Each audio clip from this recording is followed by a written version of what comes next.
아, 여러분 잘 지내셨죠? 오늘이 2024년 마지막 시간이에요. 건강하시고 다음 만날 때까지 은혜 가운데 지내시기를 바랍니다. 기도하겠습니다. 하나님 아버지 감사합니다. 저희들에게 은혜를 주시고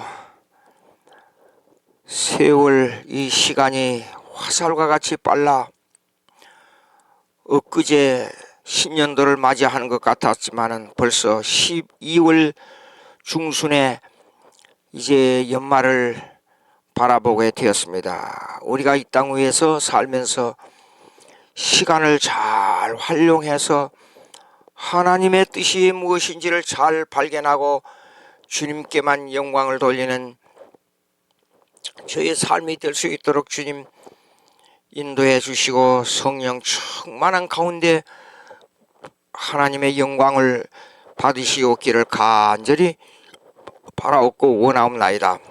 이 한 시간도 주의 성령께서 함께해 주시옵기를 바라옵고 예수님의 이름으로 기도하옵나이다.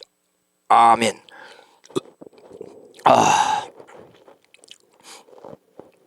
미안합니다. 지금 언어가 조금 불편합니다. 제가 광화문에 나갔다가 그날 저녁에 추워가지고 감기가 들어서 좀 알아 누웠어요. 그래서 오늘 시간도 콧물이 나오거나 혹시 언어에 지장이 있는 말이 나올 때 여러분들 이해해 주시기 바랍니다. 오늘은 354페이지 신앙 고백서, 교회 사적으로 여건의 신앙 고백서 이 책입니다. 신앙 고백집 354페이지 중보자 그리스도에 관하여. 다음 학기에도 이 책을 계속하겠습니다. 지금 33장까지 있는데 8장밖에 못했어요 지금. 그래서 다음에 조금 속도를 내가지고 이게 하려고 그럽니다. 만약에 속도가 느려지면 다음 학기까지 또 계속하도록 그렇게 하겠습니다. 354페이지 8장 중보자 그리스도에 관하여. 8장 중보자 그리스도에 관하여 1습니다. 하나님께서는 영원한 목적을 가지고 그의 독생자 주 예수를 하나님과 사람 사이의 중보자, 선지자, 제사장, 왕, 교회의 머리와 구주, 만유의 상속자, 세상의 심판자로 택하시고 임명하시기를 기뻐하셨다. 하나님께서는 영원부터 그리스도에게 한 백성을 그의 후사로 주시고 때가 되면 그로 말미암아 그의 백성이 구속함을 받고 부르심을 받아 칭의 되고 성화되며 영화롭게 되도록 하셨다. 지금 제목이 뭐냐 그러면 이 8장의 제목이 중보자 그리스도에 관하여요. 중보자 그리스도. 중보자에 대해서 잠깐 설명하겠습니다.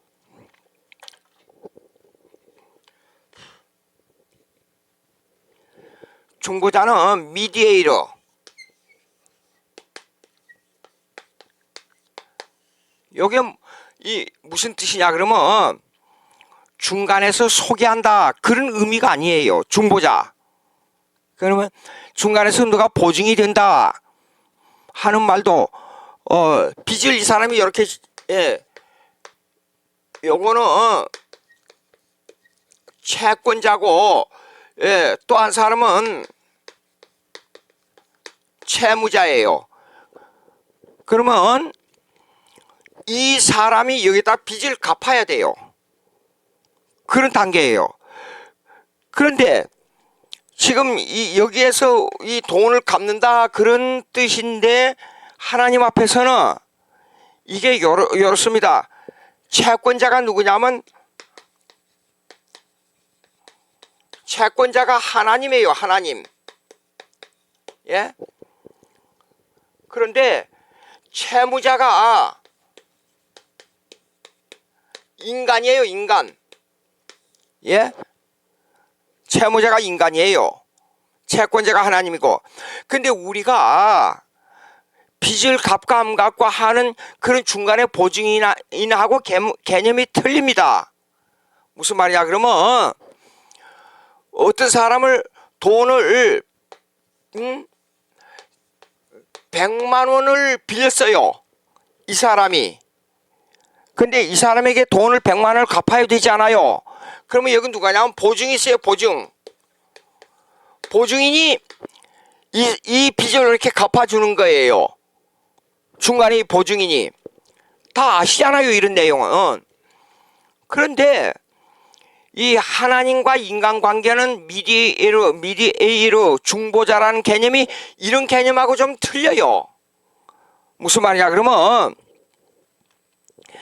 사실상 하나님하고 죄인하고는 이 사이가 원래부터 죄의 값을, 이 빚을, 죄의 값을 갚아줄 수 있고 없고 하는 중간에 누가 빚을 갚아줄 수 있는 개념이 성립이 안 되는 거예요. 이 말씀을 자세히 드려야 돼요. 무슨 말이냐 그러면 하나님은 완전한 분이시고 여기 하나님은 완전한 분이시고 인간은 100% 죄인이에요. 100% 1%도 아니에요. 100%도 100% 죄인이에요. 그러면 하나님과 인간 사이에 중간에 누가 들어와서 죄를 갚을 수 있는 여건이 처음부터 형성이 안 된다는 말이에요. 그럼 어떻게 해야 돼요? 인간은 죽어야 돼요. 지옥으로 가야 돼요. 그것밖에 없어요. 더 이상 누가 중간에서 이것을 보증을 써가지고 이걸 갚아줄 수 있는 어떤 조건도 없어요. 그러면 여기에서 미디에이터, 이 중보자란 뜻은 무슨 뜻이냐? 예수 그리스도를 중보자라 그러는데 중보자란 뜻은 무슨 뜻이냐? 그러면 하나님, 이 채권자 하나님이 스스로 하나님이 중보자가 돼야 돼요. 이해가 될지 모르겠어요, 여러분. 제가 옛날에는 이 문제를 놓고 굉장히 생각을 많이 하고 고민을 많이 했어요. 그러면 이 죄 문제는 하나님과 인간 사이밖에 없지 중간에 누가 와서 이 문제를 해결해 주는 법이 없어요. 하나님이 해야 돼. 하나님이 스스로 해결해 줘야 돼요. 그러면 이게 무슨 뜻이냐? 그러면 이 중보자 하나님 외에 인간을 대신해서 누가 중보자가 돼서 이 채무, 이 죄라는 죄의 값은 뭐예요? 사망이라 그랬잖아요. 사망. 예? 죄의 값은 사망이에요. 그러니까 이걸 해결해 줄 어떤 것도 없어요. 그러면 죄의 값을 해결하려고 그러면 죄의 값은 사망이기 때문에 사망을 해결하려고 그러면 그 반대가 뭐죠? 영생이죠. 영생을 해결할 수 있는 분은 이 세상에 사람뿐 아니라 어떤 만물 어떤 것도 없어요. 불가능해요. 그럼 어떻게 죄를 해결해요? 죄 없는 하나님이 스스로 중보자가 돼야 돼요. 중간에 다른 사람이 들어오고 죄 없는 사람이 들어오는 게 불가능해요. 그러니까 하나님과 인간 사이는 중보자가 형벌은 인간이 아담과의 죄를 범해놓고 아담과의 죄를 범해놓고 인간이 스스로 범죄했기 때문에 인간은 죽는 길밖에 없어요. 지옥에 가는 길밖에 없어요. 그렇지 않아요? 지옥에 가는 길밖에 없는데도 불구하고 그럼 중보자를 어떻게 해야 돼요? 하나님과 인간 사이의 중보자를 죄의 짐을 지고 해결해야 되는데 아무도 불가능해요. 그러니까 어쩔 수 없이 하나님 자신이 중보자를 만들어야 돼요. 그래서 죄 없는 예수님을 이 땅에 보내신 거예요. 이걸 보고 미디에이터라 그래요. 인간 사이에 빚을 100만 원을 지었으면 100만 원어치 값에 빚을 갚을 수 있는 능력에 이게 중간에 보증인 있잖아요. 보증인. 예? 이 보증인이 100만 원을 가진 사람이 와서 이걸 갚아주면 돼요. 근데 이 세상에서는 어떤 것도 우리의 죄를 갚아줄 수 있는 보증인이 없어요. 예? 없기 때문에 어쩔 수 없이 하나님 스스로가 보증이 되는 거예요. 그걸 보고 예수님 미디에이터라 그래서 예수님은 죄가 없다 그 말입니다. 예? 자, 이 미디에이터 그 죄에 대한 보증인이 누구냐 하는 문제를 그렇게 먼저 이해하고 들어가야 돼요. 그러면 예수님에 대한 이 보증인에 대한 이름이 그 예수님의 별칭이 수없이 많아요. 이유가 있어요. 예. 자, 적어 보겠습니다.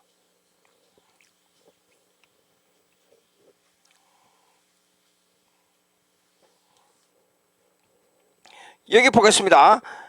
자, 보세요. 사이의 중보자 그랬죠? 중보자. 이 중보자 여러분들요. 중보자 그리스도에 관하여 그랬잖아요. 그러면 여기서요. 그리스도 그러면 중보자 금방 설명했어요. 그리스도. 그러면 요거는요. 크리스토스라 그래요. 헬라 말로. 예? 그러면 요거는 뭐냐면 기름 부음 받았다 그 말이에요. 기름 부음. 예. 기름 부음 받았다는 말은 뭐냐? 그러면 하나님께서 지정한 세 가지 직분이 있어요. 예, 세 가지 직분. 1. 왕. 2. 선지자. 예? 그다음에 제사장. 이 세 가지 직분을 받을 때 기름 부음을 받아요. 그러니까 하나님께서 정하신 특별한 직분을 받았다는 뜻이에요. 이게요. 왕직을 받을 때, 선지자직을 받을 때, 제사장직을 받을 때. 예. 그러면 여기 보시겠습니다. 읽어보십시다. 이 그리스도라는 뜻은 그런 뜻입니다. 사람 사이의 중보자, 선지자, 제사장, 왕 그렇게 나왔지 않아요? 선지자는 뭐냐 그러면 선지자는 무슨 뜻이냐 그러면 요거는 일명 예언자라는 뜻이에요. 예언자. 일명 예언자. 이 예언자라는 뜻은 앞일을 예측한다는 그런 것이 아니라 이 선지자의 원뜻은 뭐냐 그러면 원뜻은 하나님의 말씀을 받아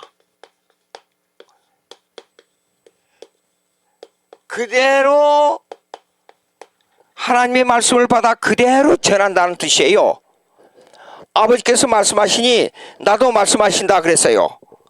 예? 그러면 보시겠습니다.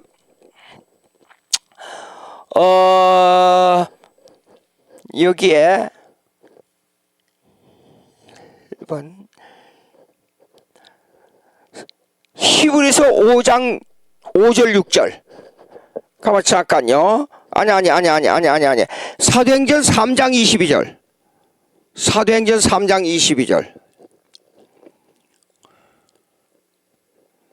사도행전 3장 22절 보세요.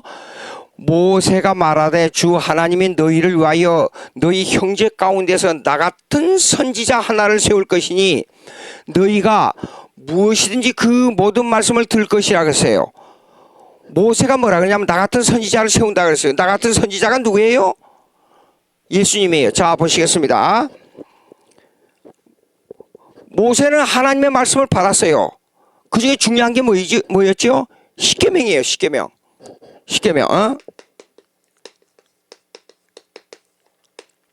십계명 받았어요. 그대로 받아가지고 백성에게 전달해 줬어요. 이것이 선지자예요.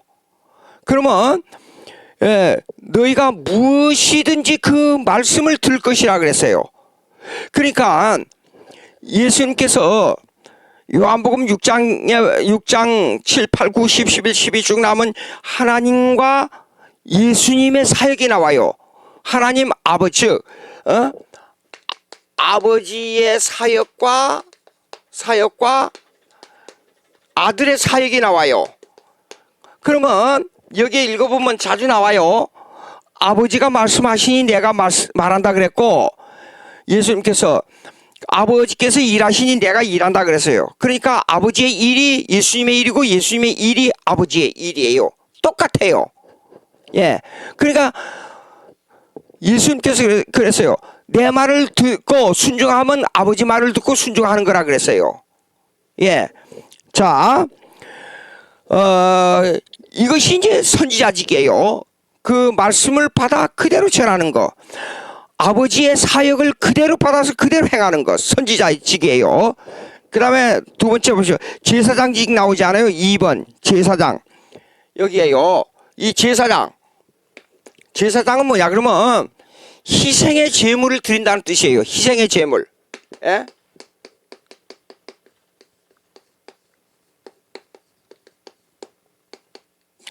잠깐만요.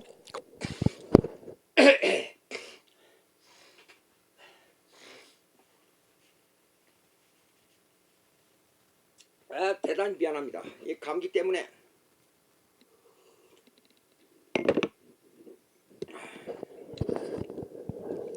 아무리 약을 먹어도 몸이 약간 좀 풀리는 정도이지, 이 기침 머리 아프고 하는 거는 시간이 지나야 되는 모양이에요.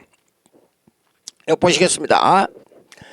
희생의 제물이 뭐냐 그러면, 구약에는 온 백성이 제물을 가지고 대제사장 앞에 나가지 않아요. 대제사장 앞에 나가면 대제사장이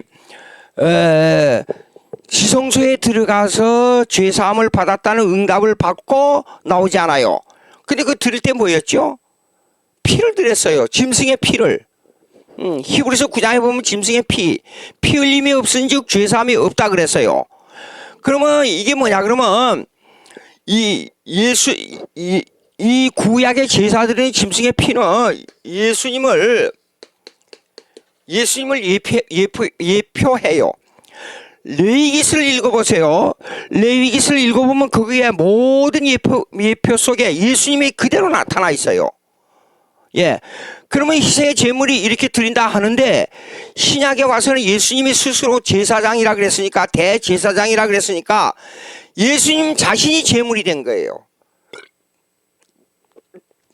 그래가지고 예수님 자신이 제물이 됐다는 말은 뭐냐면, 스스로 십자가에 못 박혀 살이 찢기고 피를 흘리고 죄인을 대신해서 하나님 앞에 아버지에다가 자신을 제물로 드렸다, 그런 말이에요. 기가 막힌 얘기예요. 그렇죠? 예. 인간이 뭐 100만원, 1000만원, 1억, 10억, 100억 그렇게 빚져가지고 그 능력을 가진 사람이 이렇게 빚을 갚아준 거하고 비슷하지만 똑같은 건 아니에요. 무슨 말이냐면, 죄인 외에 빚을 갚아야 할 채무자 외에 다른 빚을 갚아줄 수 있는 능력이 있는 자가 갚았다는 뜻인데, 하나님 앞에 죄인은 그거 아니에요. 하나님 앞에는 이 생명이 죽어가는, 영원히 죽어야 할 죄의 대가를 칠 수 있는 것은 이 세상에는 아무도 없어요. 빚진 자를 대신 갚아줄 사람은 있지만 이 세상에는. 그러나 하나님 앞에 죄를 범하는 것을 대신 갚아줄 사람은 아무도 없는데, 하나님 스스로가 그것을 만들어 가지고 그 죄값을 갚도록 만들고 그 죄값을 받고 하나님께서 기뻐하셨어요. 그게 뭐냐 그러면, 그 죄물이 누구냐 그러면 예수님이에요. 갚을 수 없는 죄를 하나님이 스스로 만들어서 그 값을 예수님으로부터 받아서 기뻐하셨다, 그 말이에요. 이걸 제사직이라 그래요. 그 제사장, 그럼 제사직의 제사장이 누구냐? 예수 그리스도예요. 자, 제사장. 그 다음에 보시겠습니다. 그 다음에 왕을 보시겠습니다.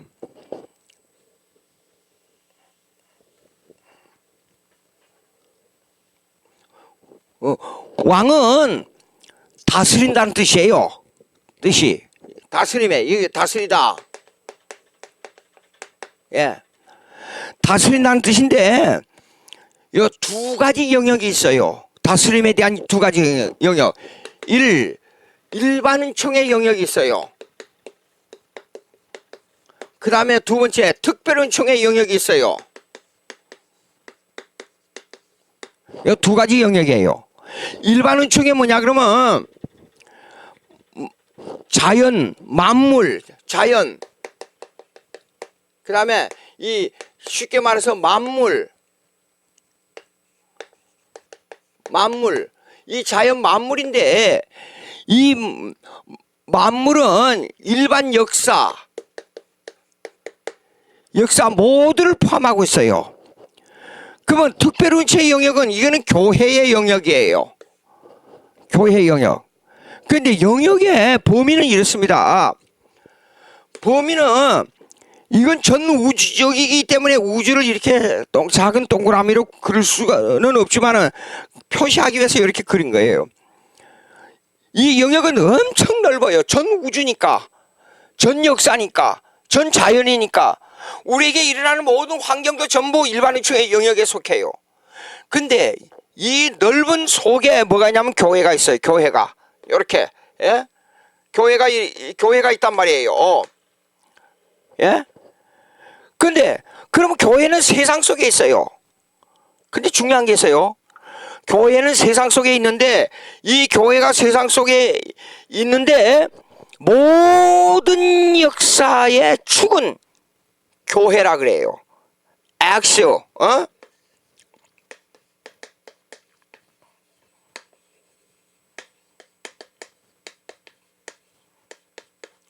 Axle of the history. 역사의 축은 교회예요. 교회에 따라서 모든 역사가 변합니다. 여러분, 교회를 쉽게 생각하면 안 됩니다. 민주당의 73명이 몇 년 전에 교회 폐쇄 법안을 냈잖아요. 그걸 보고 열이 올라가지고 제가 아니 내가 지금 말이 그래서 죽으려면 무슨 짓을 못하느냐, 나라를 망해먹으려면 무슨 짓을 못하느냐 그랬어요. 예? 교회를 무시하면 이 종교라는 개념을 기독교의 개념하고 종교의 개념하고 똑같이 해석하면 안 됩니다. 자 보세요. 종교 19세기에 자유주의, 자연주의로 말미암아 종교사학파가 나왔어요. 종교사학파.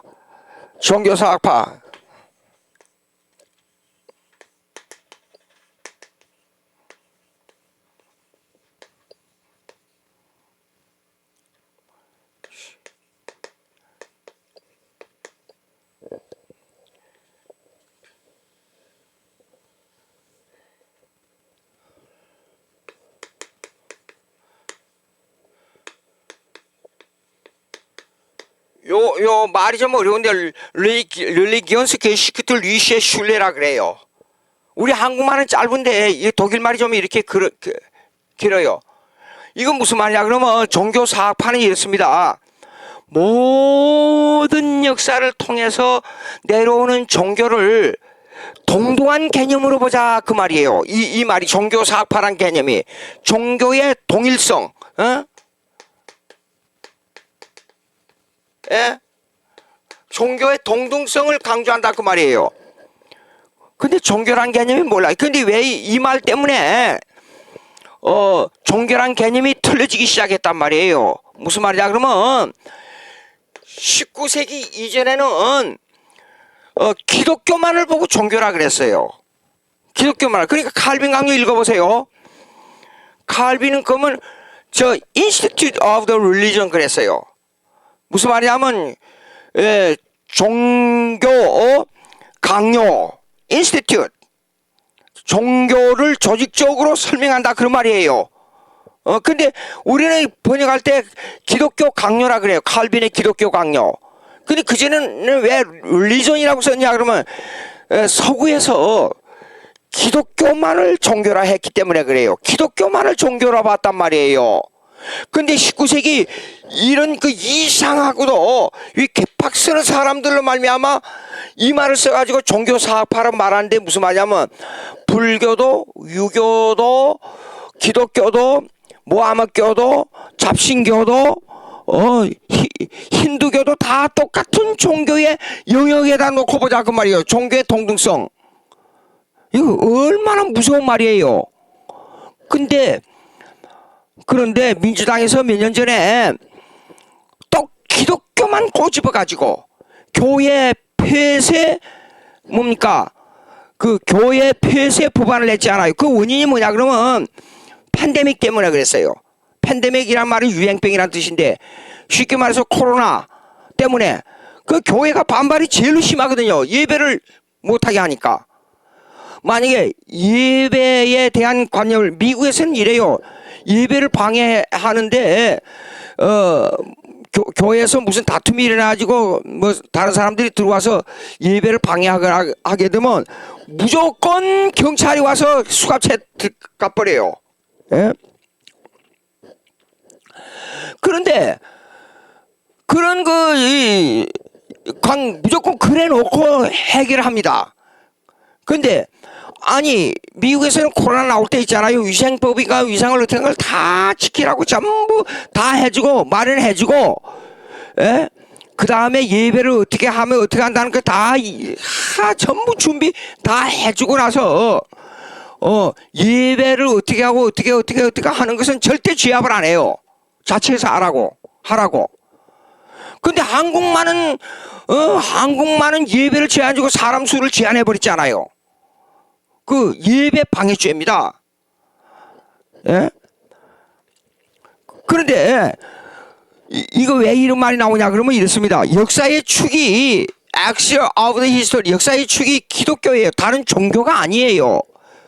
근데 그 무슨 말이냐 그러면 중동에 기름으로 말미암아 수입이 많아요. 그 국가들이 그렇지 않아요? 근데 나라가 왜 그렇게 발전을 못하느냐? 기독교가 패망했기 때문에 그래요. 남미에 스페인이 한동안 포르투갈, 스페인 나라들이 이 남미를 지배했잖아요. 한동안. 근데 로마 캐톨릭이 강해지니까 경제 지금 칠레, 아르헨티나, 브라질 같은 데 가봐요. 한번 여러분들이 여행 가보신 분들을 알 수 있어요. 멕시코 전부 천주교가 지배하는 나라들이에요. 근데 미국 땅에서 경계선 딱 해가지고 천주교 넘어서자마자 전 다른 세계예요. 완전히 20세기, 15세기 시대 같은 사람들이 살고 있어요. 비가 적은 데는 산 위에 올라가서 움막을 쳐놓고 나무 패널을 깔아놓고 거기서 살고 있어요. 그렇게 달라요. 같은 대륙인데도 불구하고 종교라는 개념이 그 나라를 망하게 하고 흥하게 한단 말이에요. 그러니까 절대로 우리가 명심할 것은 철저하게 기독교 중심의 국가가 돼야 됩니다. 우리가 부르짖는 게 뭐죠? 부르짖는 게 뭐냐면 복음 통일이라는 말을 하잖아요. 이게 아주 중요한 말이에요. 예?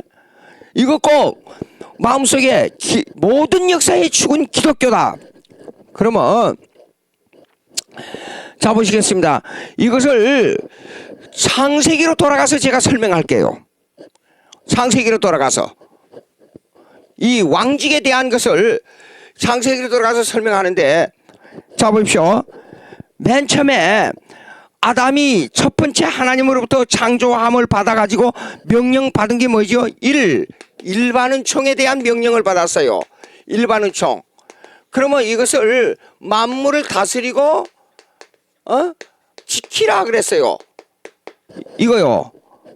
그러니까 우리가 자연을 다스려야 돼요. 그리고 이걸 자연을 파괴하는 게 아니라 자연을 지키는 이 지혜를 우리가 가지고 살아야 돼요. 그러니까 집안에 나무도 심고 꽃도 키우고 그 다음에 건강에 유익한 이 자연은 우리 몸의 체질하고 통하는 게 있어요. 그냥 뭐 무조건 건물만 잔뜩 지으면 어떤 문제가 생기냐 그러면 기후 변화가 와버려요. 제가 몇 년 동안 모르겠어요. 미국 들어가기 전에 내년이 미국 들어가는 50년인데 미국 들어가기 전에 서울에서 종로로 갔어요. 그 무슨 일인지 오래돼서 잊어버렸어요. 종로로 갔는데 숨이 콱콱 막혀요. 도저히 더위를 못 견디겠어요. 이거 왜 이런가? 그리고 조금 나와서 다른 데로 나와서 이 건물이 없는 데로 오니까 금방 약간 시원해진 걸 느껴요. 제 느낌에는 막 3도 내지 4도의 이 기온의 차이가 있는 것 같아요. 왜 그렇게 되냐? 그러니까 자연은 이 공기를 순화하고 우리의 건강을 주는데 아주 중요한 요소입니다. 건물만 잔뜩 지어서 문화를 발달된다고 해서 사람이 잘 사는 게 아니에요. 자연을 다스리고 지키는 지혜를 발해서 이 명령을 받아가지고 그대로 살아야 돼요. 그냥 두 번째, 특별 은총의 명령을 받았어요. 그거는 선악과를 지키기만 하면 돼요. 일할 필요도 없고 내버려둬요. 그리고 지키면 살고 어기면 죽는다. 그런데 이거 하나, 모든 만물을 다스리는다는 것은 바람도 자기 마음대로 말 한마디면 다 되고 지키고, 이것을 지키고, 그 다음에 이름도 다 짓겠어요. 얼마나 머리가 좋았으면 이 만물의 이름을 다 지어요. 예? 바람 저기 추우면 기온아 저기 영도로 내려가지 말고 한 살기 좋은 20도 정도로 해라. 말 한마디면 이 자연이 다 명령에 순응했어요. 이런 엄청난 은혜를 받았어요. 근데 미안합니다. 잠깐만요.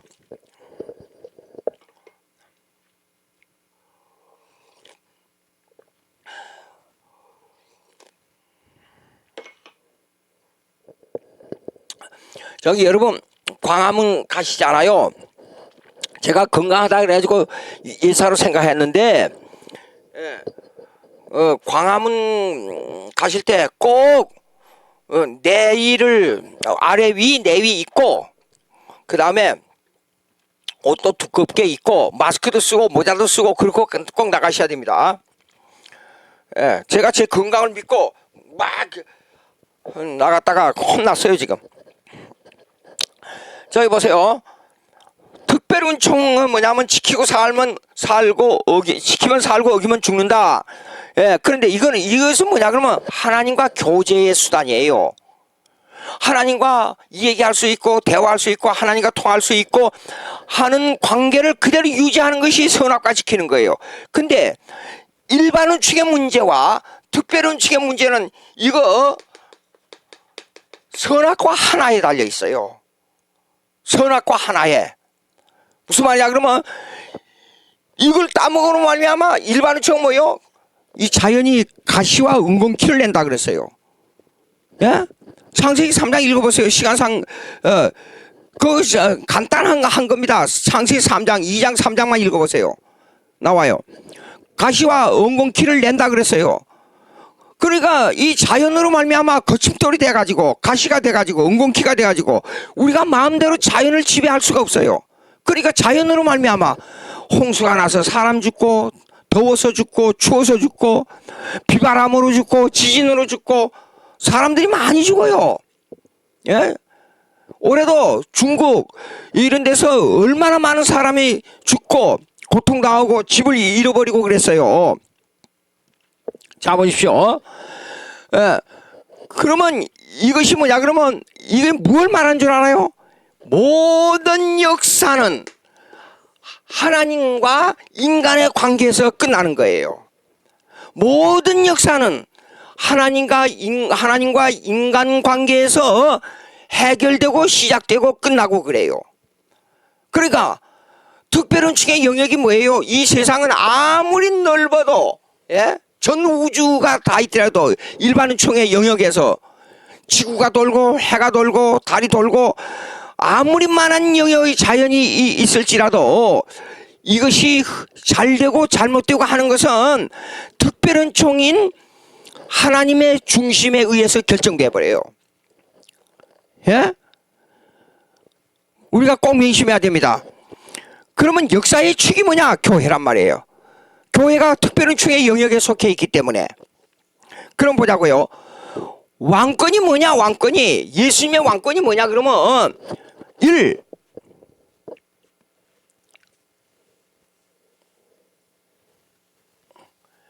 교회가 세상 속에 있어요. 범위로 볼 때는 교회가 세상 속에 있어요. 그러나 그 중심 축으로 볼 때는 교회가 모든 역사의 중심이에요. 그러면 왕권이 뭐냐? 그러면 1. 교회의 머리예요. 예수님이 교회의 머리예요. 예? 그러니까 범위가 교회는 우리가 눈으로 보이는 교회를 보자고요. 그걸 갖다 위석을 설치라 그래요. 모이는 교회. 성도들이 모이는 곳이 교회예요. 근데 세상의 전체적 넓이를 볼 때는 이렇게 좁아도 모든 역사는 교회 때문에 원인과 과정과 결과가 형성된단 말이에요. 간단히 얘기하자면 이래요. 교회가 부흥되면 국가가 부흥되는 거예요. 교회가 잘 되면 국가가 잘 되는 거예요. 남미나 동남아, 중동, 아프리카 가보세요. 교회가 발달되고 교회가 중요시되는 미국, 캐나다, 유럽 가보세요. 근데 유럽이 왜 자꾸만 고난을 당해요? 경제적으로 뒤처지고.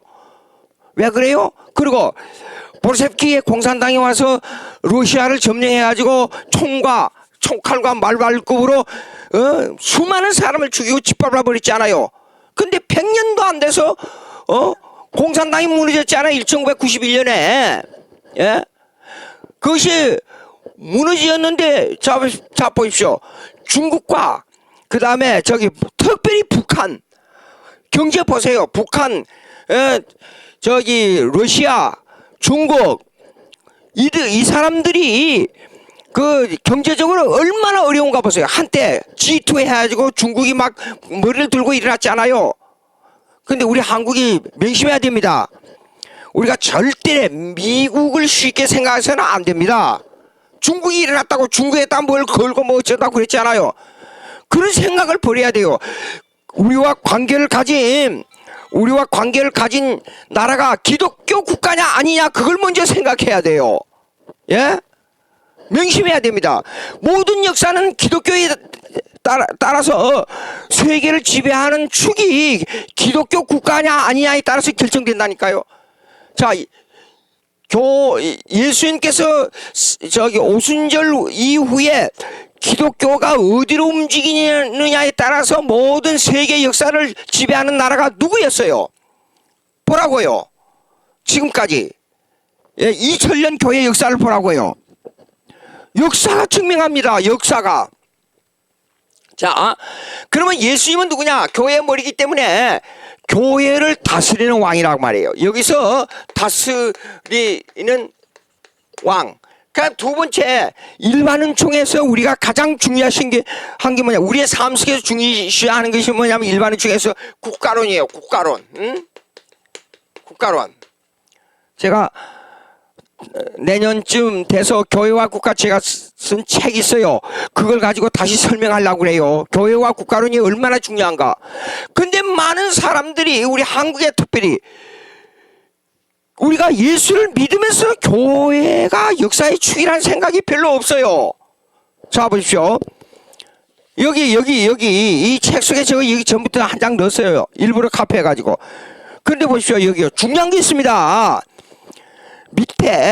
밑에 파란색으로 된 밑에 이건 말고 자 여러분 요 부분 말고 이 아랫부분 보세요.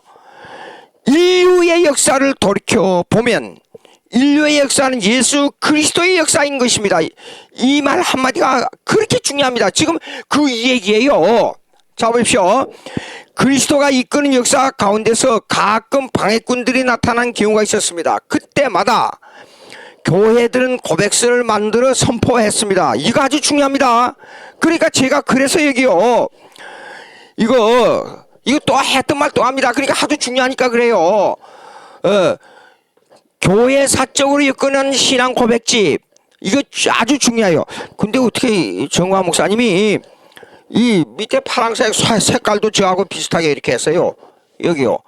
자, 그러면 그때마다 교회들은 고백서를 만들어 선포했습니다. 그리고 성경과 신앙을 재정돈해 왔습니다. 한국 땅에서 일부 나쁜 사람들이 말도 안 되는 신학적 이론을 가지고 자기 말 안 들으면 2단 3단 하는 이런 나쁜 자들이 있는 것입니다. 이제부터 어떤 사람이 이단이라고 정죄하는 일은 없어야 할 것입니다. 서울 고백서에 나타난 서울 고백서에 각자가 다 비춰보면 내가 잘 가고 있는지 잘못 가고 있는지를 스스로 선택할 수 있는 기반이 되는 것입니다. 자, 거기서 또 중요한 단어를 바꿔줘. 또 중요한 말이 나오지 않아요? 그것이 뭐냐 그러면 다시 강조하는데 우리가 부인할 수 없는 사실 하나는 인류 역사는 예수 그리스도가 이끌어왔다는 사실입니다. 이거 뭘 말하는 거예요? 왕직을 말하는 겁니다. 그리스도의 왕직. 그러니까 국가를 다스리는 인류의 모든 역사를 다스리는 왕권이 어디가 있느냐? 왕권이 그 아들 예수 그리스도에게 맡겨주신 것입니다. 아버지가. 예? 자, 여러분, 이걸 좀 서론적으로 이야기하고, 그 다음에 그 제사장 왕하고 교회의 머리와 구주를 설명하겠어요. 잠깐요.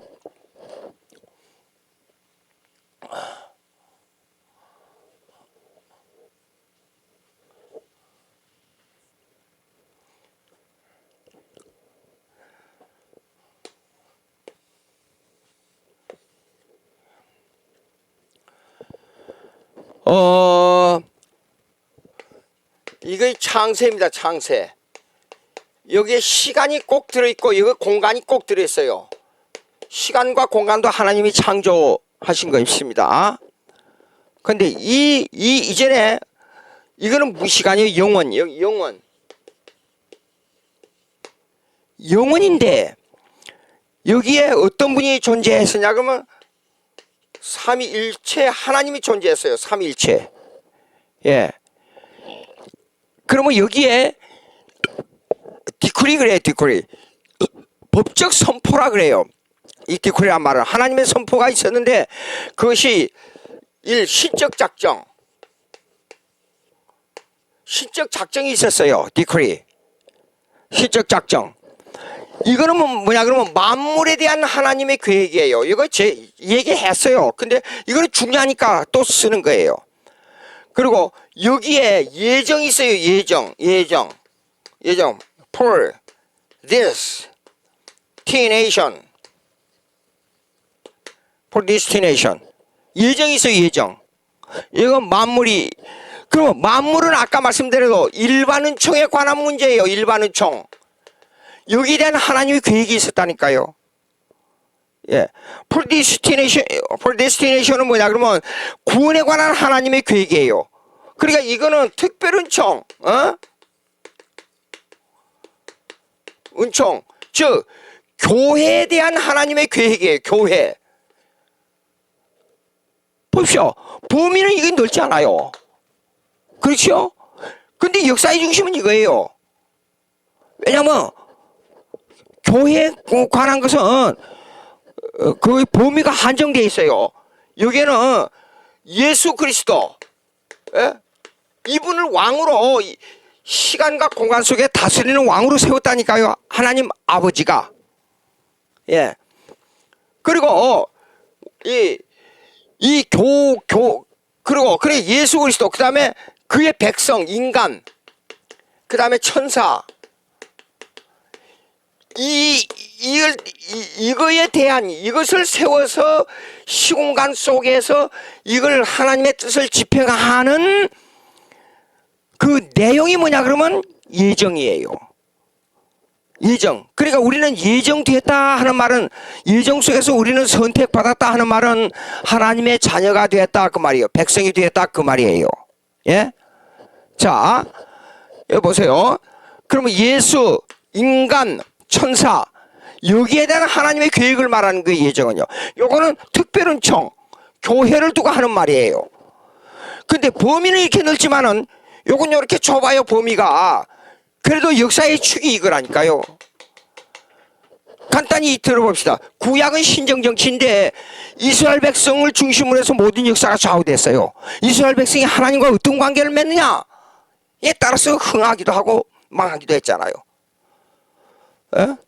신약시대 와서는 교회와 국가가 나눠져 있어요. 그러니까 교회와 국가는 별도의 것으로 보이지요? 아닙니다.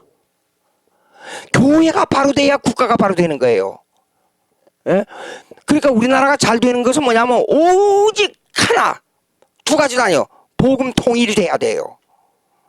이거 꼭 민심해야 됩니다. 예?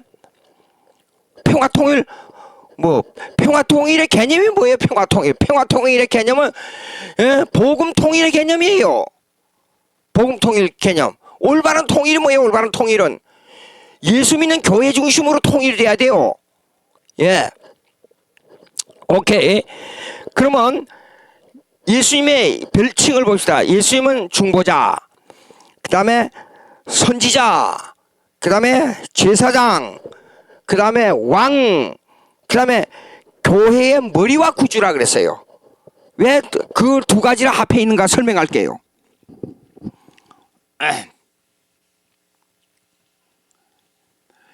여러분 성경을 읽으면 여러 군데 나와요. 사도 바울이 예수님은 교회의 머리고 우리는 지체라 그랬어요. 예. 그런데 미국에서 사람이 죽은 사망 신고를 할 때에 심장이 아직도 뛰고 있으니까 살아있다, 그 개념이 깨졌어요. 뇌가 죽으면 다 죽은 거예요. 예. 제 조카가 참 아까운 애인데 걔가 머리가 아주 좋았어요. 어려서부터. 그런데 수영장에 빠져가지고 한 20분 내지 30분 수영장에 그러니까 물속에 있다가 가라앉았다가 꺼내가지고 와서 헬리콥터가 날아와서 병원에 가서 호흡을 다시 일으켰어요. 근데 심장은 살았어요. 근데 뇌가 77%가 죽었어요. 그리고 부모가 와도 몰라봐요. 약간의 감각만 남아있어요. 그리고 말도 못하고 소리만 지르다가. 근데 의사가 이러더라고요. 얘는 앞으로 20년 30년 못 삽니다. 뇌가 70% 이상 죽으면 차츰차츰 죽어가는 것이지 다시 살아나는 경향은 없습니다. 뇌가 죽어서 정신적으로 희미해지고 나빠지면 그 사람이 더 좋아지는 경향은 극히 드뭅니다. 어떤 사람이 갑자기 충격을 받아서 있다가 다시 뇌가 깨나는 경우가 있지 않습니까? 그리고 의사에게 물어봤더니 그 의사가 하는 말이, 그거는 뇌는 아직 살아있지만 충격을 받은 상태이기 때문에 그렇습니다. 그러나 충격을 받은 상태에서 그게 해소가 되면 뇌가 다시 살아나지만 다시 살아난 게 아니라 본래로 다시 돌아온 겁니다. 그렇게 얘기를 하더라고요. 그 말은 무슨 말이냐 그러면 미국 의학계에서 결론이 난 게 뇌가 죽으면 사람이 죽는다고 결론 지었어요. 그래서 뇌가 죽으면 요즘에는 그걸 뭐 1년이고 2년이고 내버려 둬요. 병원에 숨만 쉬고 심장이 살아있으니까. 그러나 호흡기를 떼면 이 사람이 결국은 뇌가 죽었기 때문에 죽는 거예요. 그래서 죽었어요. 제 조카도 죽었어요. 결국은 숨을 멎었어요. 그래서 결국은 장례를 치르고 말았는데, 그러면 예수님이 왜 교회의 머리인가? 모든 지체 움직이는 거, 생각하는 거, 보는 거, 듣는 거, 모든 말하는 거, 행동하는 거, 모든 것은 뇌에서부터 시작되는 거예요. 뇌가 죽으면 죽는 거예요. 그러니까 교회의 머리는 예수님이라 하는 것을 우리가 깊이 생각해. 듣는 거, 말하는 거, 보는 거, 숨 쉬는 거, 먹는 거, 걸어다니는 거, 운동하는 거, 모든 생활의 영역에 근본이 어디서부터 나오냐 그러면 머리서부터 나와요. 그러면 교회는 지체예요. 그러면 어떤 사람은 내 개인 하나가 에클레시아,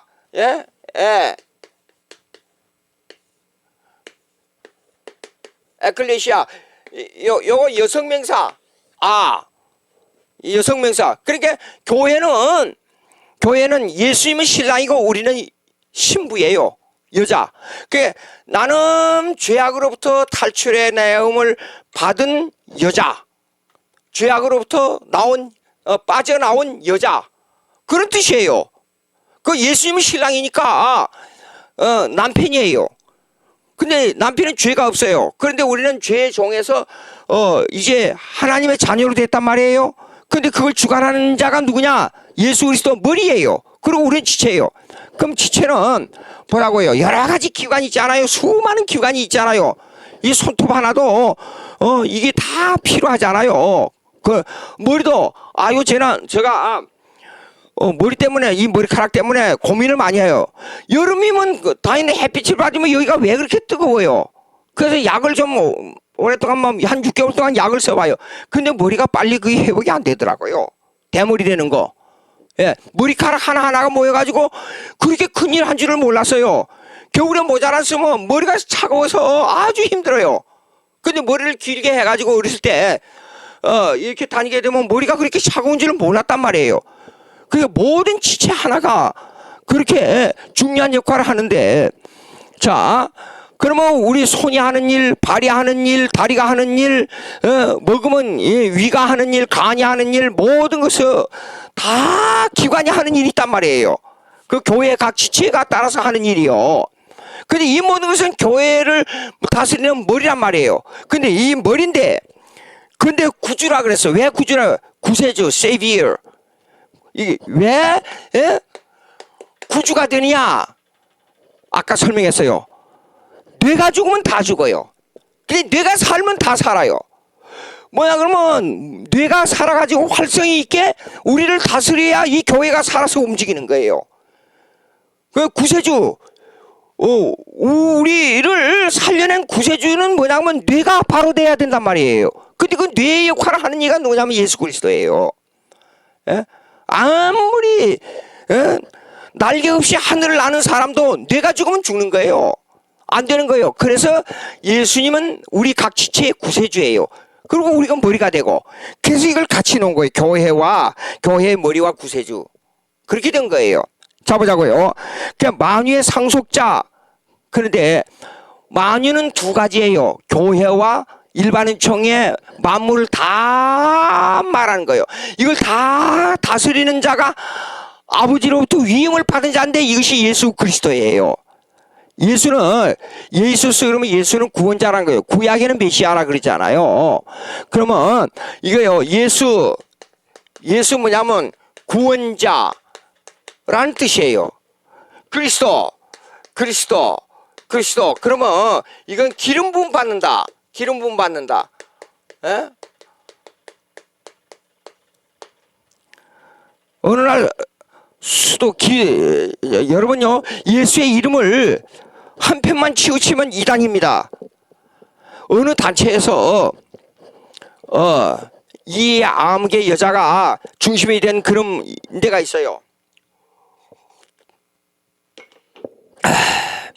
거기 가면 다른 이름 필요 없고 주여도 부르면 안 된다.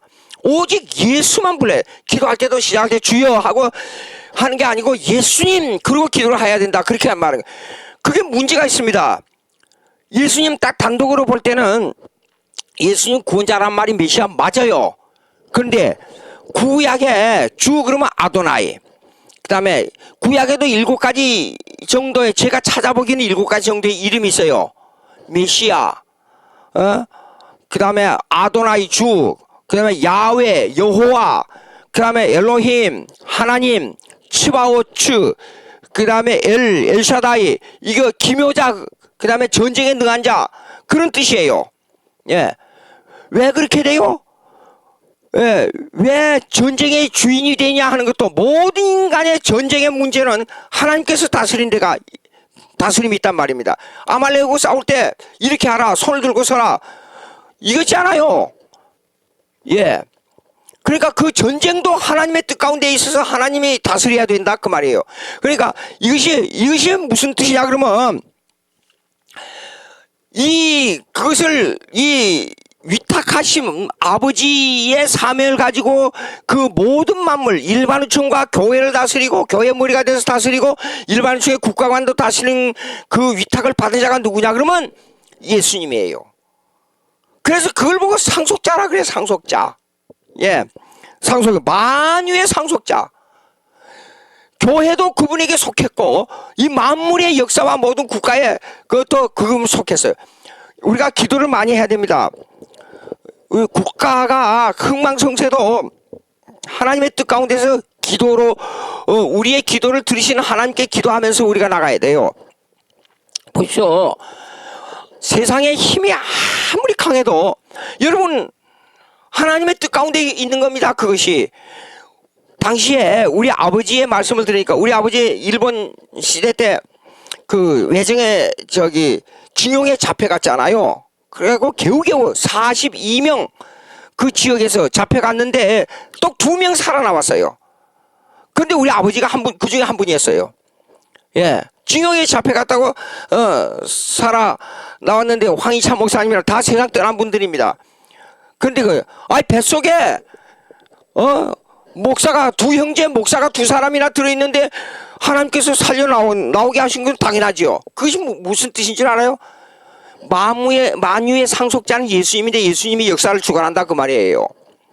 근데 이런 우리가 신앙생활 할 때 그냥 무슨 일이 벌어져서 이상한 일이 벌어질 때만 하나님의 뜻이다 그게 아니라 이 모든 자연현상과 모든 숨쉬고 일하는 거 우리가 눕고 자고 일어나고 일하고 우리가 때로는 병들고 하는 것도 그 하나님의 다스림 속에 있다는 것을 알아야 됩니다. 만유의 상속자예요. 예수님이. 그러니까 여러분 속에 제가 우리 교회에서도 설교할 때 자주 그런 말을 해요. 작은 일이 원치 않는 일이 벌어졌어요. 내 앞에서. 그때 딱 멈춰야 돼요. 잠시 동안. 그리고 생각을 깊이 해야 돼요. 여기에서 하나님의 원하시는 뜻이 무엇인가? 이걸 자주 생각해야 돼요. 그리고 혹시라도 무슨 일이 있을 때 이런 일이 있을 때 하나님의 뜻은 내가 생각하는 정반대 방향에서 올 때가 많습니다. 만유의 상속자이신 예수님이 계시는데 그분의 뜻이 있어요. 뭐냐? 내가 병들어요.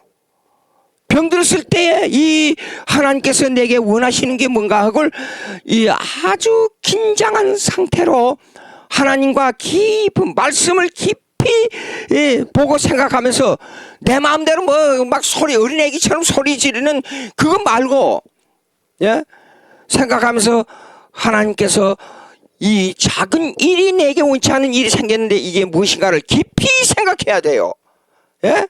그리고 빨리 돌아설 수 있도록 이 신앙의 자세를 가다듬어야 돼요. 죽도록 얻어맞으면서도 자기 고집대로 가는 거 그건 아주 잘못된 신앙입니다. 그러니까 어떤 사람들이 죽도록 얻어맞고 돌아오잖아요. 그거 자랑할 게 못 됩니다. 사실상 지혜로운 신앙인은 작은 일이 벌어졌을 때 이걸 크게 생각하고 하나님의 뜻을 발견할 줄 아는 그 신앙이 돼야 돼요.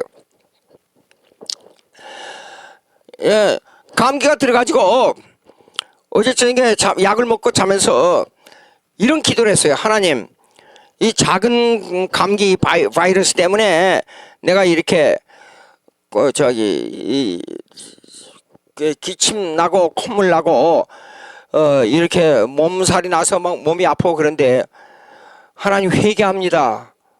내 몸을 잘 간수하고 내 몸이 주의 뜻대로 되기 위해서 항상 조심하고 그래야 되는데 내 의지를 내가 건강하다고 믿고 내 마음대로 생각하고 내 몸을 아무렇게나 한 거 하나님 앞에 죄송합니다.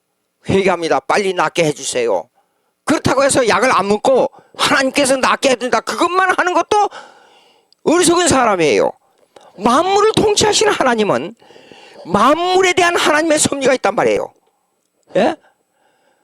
만물에 대한 하나님의 섭리를 보는데 우리 사돈이 의사예요. 미국 UCLA에서 졸업한 사도 의사 물어보니까 그 약에 대한 얘기를 좀 해달라는데 이래요. 맨 처음에 의사가 약학 공부로 들어가기는 drug is poison. 그 강의부터 듣는다고 그래요.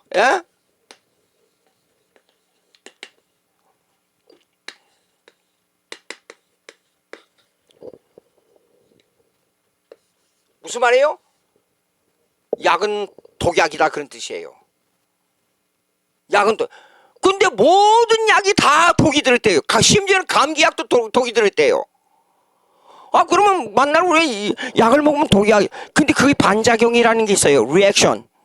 그 반작용 뭐냐면 그것이 몸에 들어가서 그 독약이 들어가지고 몸에서 일어나는 그 병에 대한 것을 공격을 해가지고 그걸 없애준다는 거예요. 그러니까 우리가 만물을 다스리는 예수님 하나님을 생각하고 내 자신을 잘 추스리고 열심히 일하되 이 약을 잘 사용할 수 있어야 되고 우리의 자신을 잘 관리할 수 있어야 돼요. 하나님의 자녀를 할 것 같으면 맨날 병 들어가지고 남에게 해를 끼치면서 주여 감사합니다. 그리고 도움받아가면서 살면 되겠어요?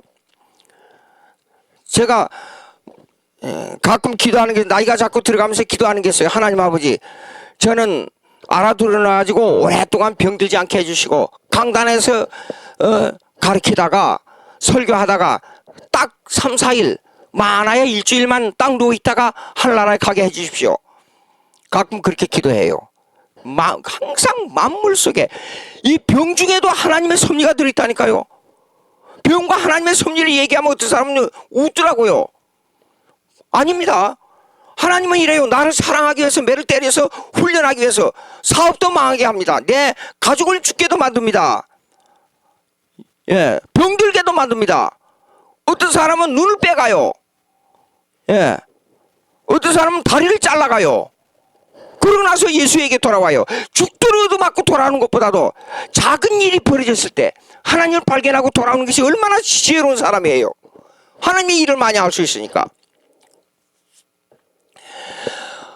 하늘나라에 가서 상 받지 않아요. 상 받으면 작은 일을, 예수님께서 말씀하셨잖아요. 야, 어떤 사람이, 어떤 자녀가 그러냐, 이거 한다 그러면 말해놓고, 예, 하겠습니다. 그렇게 말해놓고, 말해놓고, 나중에는 일 안 했어요. 근데 어떤 아들은 말도 안 하고 가만히 있다가 하도 야단을 치니까 가서 시킨 일 하고 왔어요. 부모의 마음에는 어떤 쪽이 더 좋느냐, 그렇게 물었어요. 그러니까 말해놓고 안 하는 쪽이 부모 마음을 더 기쁘게 만든다는 거예요. 그렇지 않아요? 제가 자식 길러보니까 그렇더라고요. 한다 해놓고. 그러니까 그건 무슨 말인 줄 알아요?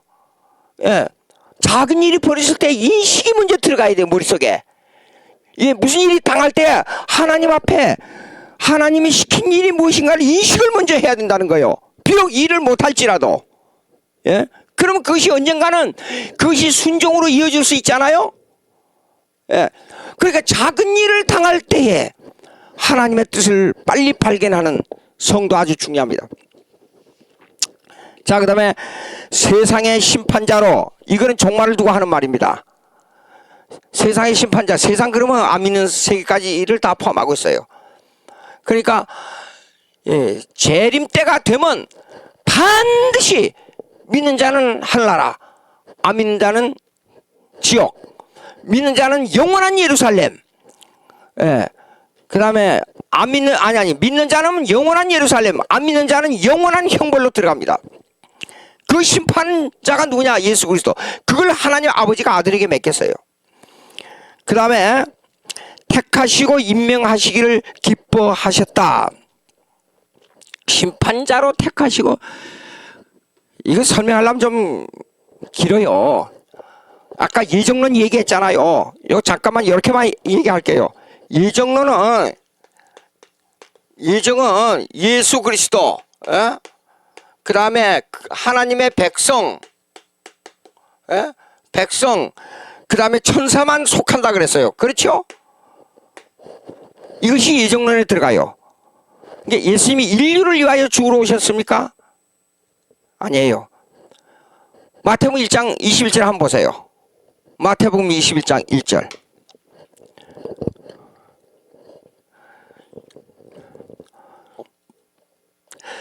저희가 예루살렘에 가까이 와서 갈람산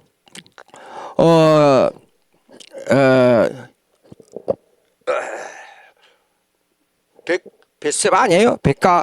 벳바게에 이거 좀 이상합니다. 우리 찾아봐야 되겠어요. 이르렀을 때 예수께서 두 제자를 보내시며 이르시되, 아니 21장이에요. 1장 21절.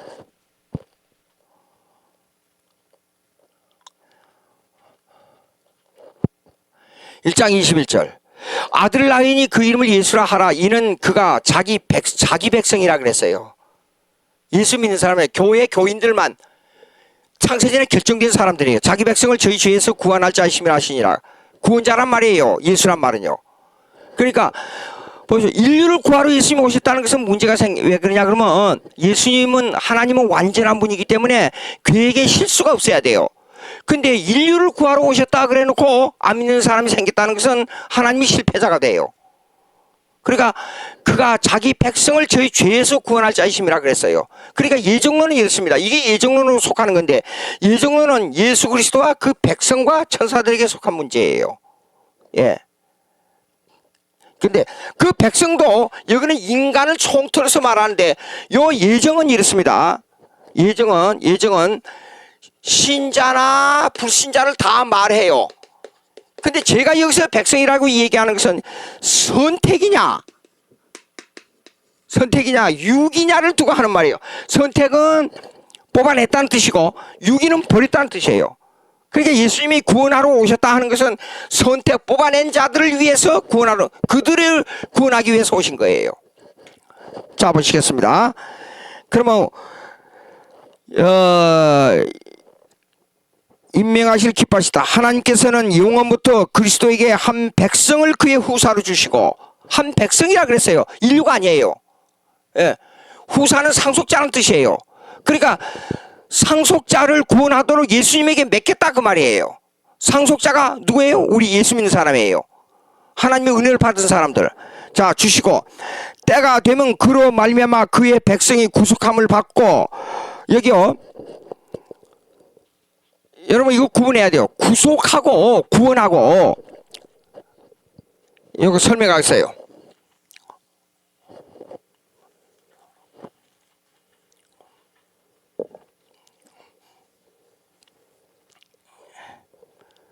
구속은 무슨 뜻이냐면, 구속은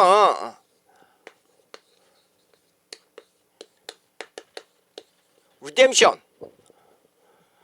구속은 리뎀션이고, 우리가 구원함을 받았다는 건 salvation. 그렇습니다. 이건 뭐냐 그러면, 리뎀션은 예수님의 사역에 속한 말이에요. 구원은 하나님의 은혜로 우리가 받은 대가예요. 예, 이 대가는 공짜예요. 이 대가는 그러니까 거저 받은 거예요, 이거요. 그러면 이것을 좀 더 구체적으로 얘기하면, 구속은 예수님이 이 땅에서 두 가지 사역을 했어요. 능동적 사역과 그 다음에 이 수동적 사역이에요. 수동적 사역. 이거는 율법의 완성이에요. 율법의 완성. 예수님이 율법의 완성이에요. 이 땅에 사시면서 율법을 어긋나신 분이 아니에요. 율법의 완성자. 우리를 대신해서 율법을 다 지켜줬다 그 말이에요. 아담이 못 지키고 법을 어긴 것을 그걸 완성해줬다 그 말이에요. 예? 그 다음에 수동은 뭐냐 그러면, 예, 희생의 제물이에요. 희생. 십자가에 죽으시고 그 값을, 죄의 값을 하나님 아버지에게 대신 바쳐드린 거예요. 이 두 가지의 완성이에요. 요 사역을 구속사역이라 그래요. 요걸 구속사역. 그러나 이 값어치를 공짜로 우리가 받은 거예요. 예? 그거이 살베이션, 구원이에요. 예, 그래 구원받았다. 우리가 구속함을 받았다는 의미가 조금 다르고 구원받았다는 의미가 조금 달라요. 구속함을 받았다는 것은 예수님이 대신 아버지에게 값을 치른 그 값을 내가 받았다는 뜻이고, 구속함을 받았다는 것은, 구원함을 받았다는 것은 아무 공짜로 없이 하늘나라에 갈 수 있는 은혜를 우리가 받았다, 그런 뜻이에요. 자, 보시겠습니다. 그러면 백성들 그로 말미암아 그의 백성이 구속함을 받고 부르심을 받아 칭이 되고 성화되며 영화되더라 하시다. 요거 좀 설명할게요.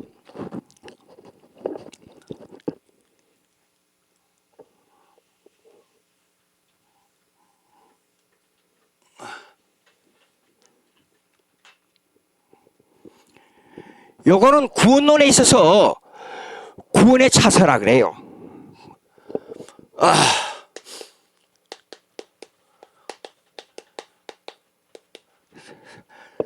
잠깐만요.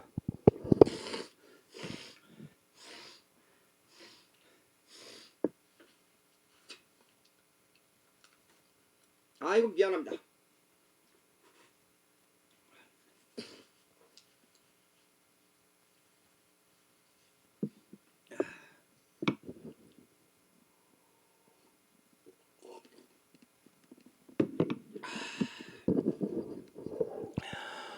아유, 가래가 나와서 미안합니다. 그래도 많이 좋아졌어요. 광화문에 나갔다가 감기 같은 건데 그것도 또 하나님의 일을 하면서 그렇게 하니까 그것도 마음이 절대로 나쁘지 않아요. 구원의 차서인데 이거 차서란 것은 오로 살리투스라는 것을 라틴어로 구원받는 수술한 뜻이에요. 이거요. 그러면 이 구원을 여기 보십시오. 여기 순서대로 이렇게 써 있어요. 구속함을 받고 그다음에 부르심, 칭의, 성화, 영화 이렇게 나와 있어요. 그 간단하게 이렇게만 나와 있어요. 그러나 이거는 시간적 순서가 아니에요. 왜냐하면 구원은 이미 창세전에 우리에게 결정돼 있어요. 언제 무슨 일을 당하든지 간에 그 결정 구원이 우리에게 하나님의 정하신 시간에 우리가 구원이 우리 속에 임하게 돼 있어요. 근데 그 공작을 하시는 분이 누구냐? 성령이에요. 예. 전혀 예상치 않는 일 여러분 많이 당했죠. 교회 나오면서 어떤 때는 이상한 제가 예상치 않는 은사가 나오죠. 재밌는 일이 제가 요새 벌어지고 있어요. 성령은 참 기묘하다. 제가 간증 비슷한 거 하나 얘기하겠어요. 제가 교리학을 가르치는 사람이기 때문에 성령의 은사, 능력의 은사 그거에 대해서는 생각을 안 했어요. 별로. 물론 제가 받은 건 많았어요. 근데 교회에서 공적으로 나타나는 거 아니었어요. 근데 어느 날 강의를 하러 강단에 올라갔는데 저쪽에서 어떤 사람이 저 얼굴이 마주쳤어요. 그러니 갑자기 이 사람이 엎드려서 고개를 안 들고 자는 거예요. 자, 나중에 보니까 자는 게 아니고 저한테 얼굴을 마주치지를 못해요. 마주치지를 못해가지고 나중에 가서 몸이 좀 이상한 게요. 그래가지고 중간에 강의 시간에 나가버렸어요. 나가지고 어디 가서 기도하다가 막 토하고 뒤집어져 버렸어요. 제가 다른 분한테 그 얘기를 듣고 그날 이상하게 강의로 올라갈 때 영적으로 이상한 긴장이 됐다 제가 그랬거든요. 근데 또 우리 교회 어떤 청년이 왔어요. 근데 무슨 일이 있어요? 요즘 전화를 자주 해요 저하고. 근데 전화하다가 갑자기 왜 기침을 해요. 아니 왜 기침을 하지? 이렇게 뭐 감기 들으냐니까 아니라고 그래요. 근데 왜 하고 토하는 신용이 나왔는데 그 다음 주일날 나와가지고 설교 주간에 몸을 떨면서 왁 하는 거예요. 예? 그러니 예배 끝나고 기도해가지고 막 토하고 난리가 났어요. 재밌는 일이에요. 재밌는 일. 성령의 역사, 성령의 역사. 저에게는 전혀 예상치 않아요. 근데 말씀 앞에 귀신의 역사가 굴복하는 거예요. 그러니까 여러분들 열심히 기도하고 열심히 말씀을 연구하게 되면 예상외로 성령이 내게 역사한다는 걸 꼭 명심하고 말씀과 기도에 열중하시기 바랍니다. 자기 생각으로 가지고 자꾸만 하지 말고. 자 보시기 바랍니다. 자 구원의 차서에 이거요. 예정이 있어요. 예정. 예. 예정. 요거는 선택된 자를 말해요. 예, 선택된 자를 맨 처음에. 그 다음에 이 소명이 있어. 소명. 소명 뭐냐면 부르심. 콜링. 부르심. 그 다음에 부르신 자를 세 번째. 중생이에요. 중생. 거듭남. 중생. 요거요. 중생이란 말은 거듭남인데 요걸 좀 regeneration이라 그래요. 제네릭 그러면 뭐예요? 유전적으로 나타난 현상을 제네릭이라 그래요. 그러니까 regenerate 유전이 다른 방법으로 나타나요. 그래서 거듭남이라는 뜻이에요. 거듭남은 내가 어머니 뱃속에 들어갔다. 요한복음 3장에 니고데모처럼 어머니 뱃속에다가 다시 들어갔다 나오니까 그게 아니고 이 세상에 태어난 사람은 성령으로 나는 것이 거듭남이라고 해요. 두 번 난다는 뜻이에요. 예. 그 다음에 중생, 그 다음에 네 번째가 중생 된 자를 칭의합니다. 칭의. 칭이라는 것은 법적 선고라 그래요. 재판장이 가만히 보니까 이게 분명히 죄인이야 되는데 뭘 뒤집어 쓰고 왔어요. 뒤집어 쓰고 와서 이렇게 보니까 뒤집어 쓴 것을 아무리 봐도 죄가 없단 말이에요. 그 누구예요? 예수님의 의의를 뒤집어 쓰고 왔어요. 그래서 히브리 말로 에칼루스라는 말은 무슨 뜻이냐 그러면 구원이란 말인데 죄를 덮다는 뜻이에요. 예수님의 의를 가지고 우리를 덮어주는 거예요. 아이, 예수님의 의를 딱 덮어주시고 아무리 봐야 속에 아무것도 안 보인단 말이에요. 그때 보니까 죄가 없어요. 그래서 재판장이 땅땅 두드리면서 너 죄 없으니까 이 법정에서 나가. 그런 뜻이에요. 칭이.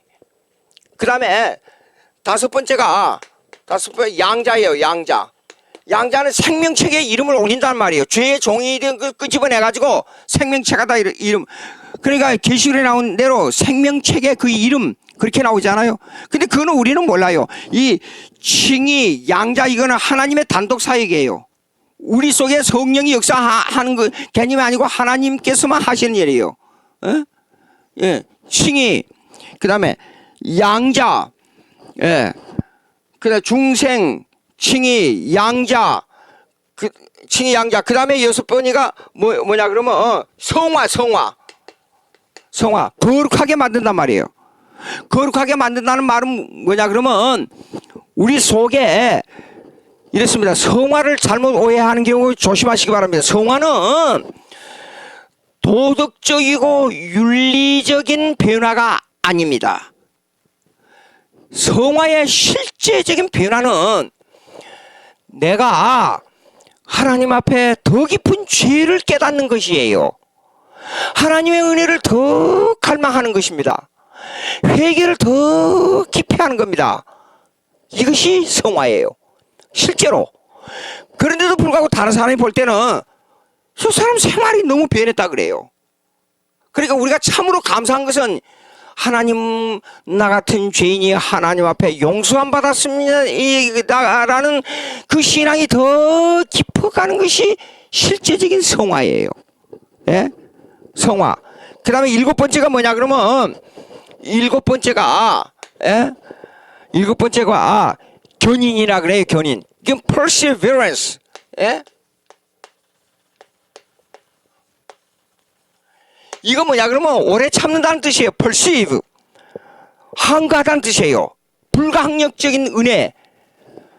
아무리 시험이 와도 아무리 어려움이 와도 아무리 유혹이 와도 반드시 하나님의 자녀로서 나중에는 칭함을 받고 하늘나라에 간다 그 말이에요. 그 말은 무슨 말이냐면 한 번 택함을 받은 사람은 여기에요. 저 예정 선택을 받은 사람은 결단코 하나님의 생명책에서 제함을 받을 수 없다 그런 뜻이에요. 여러분 은혜롭지 않아요? 대단히 은혜로운 말씀이에요. 내가 때로는 타락할 때가 있어요. 내가 때로는 하나님을 벗어날 때가 있어요. 그럼에도 불구하고 하나님은 결단코 성령의 역사로 말미암아 우리를 돌이키게 만들고 성령의 강권 역사로 말미암아 이 사람을 하나님의 자녀로서 꽉 잡아. 이래서요. 내가 성경 읽을 때마다요. 야 너는 내 것이야. 야곱아 너는 내 것이야. 너는 내 품을 떠날 수가 없어. 응? 결단코 나는 너를 놓치지 않아. 내가 너를 단독적으로 사랑했지 너의 사랑을 먼저 요구하지 않았어. 기가 막힌 네.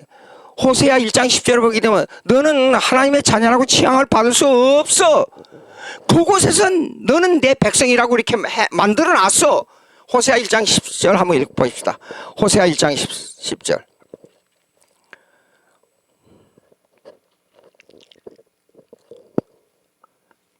자 보세요.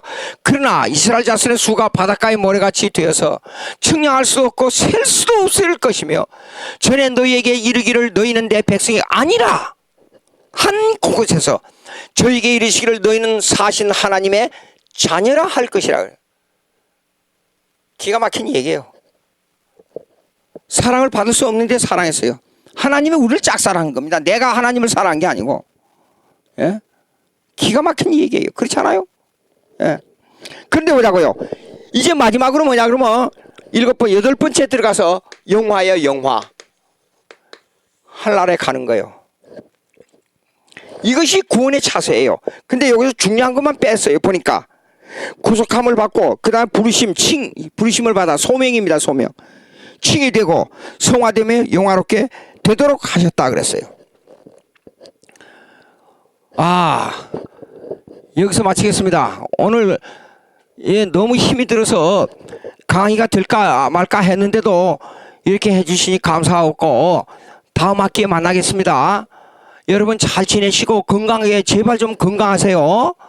감사합니다. 감사합니다. 그리고 청교도 신학의 발전을 위해서 기도 많이 해주시고 하나님께 영광을 돌리는 삶이 되기를 바랍니다.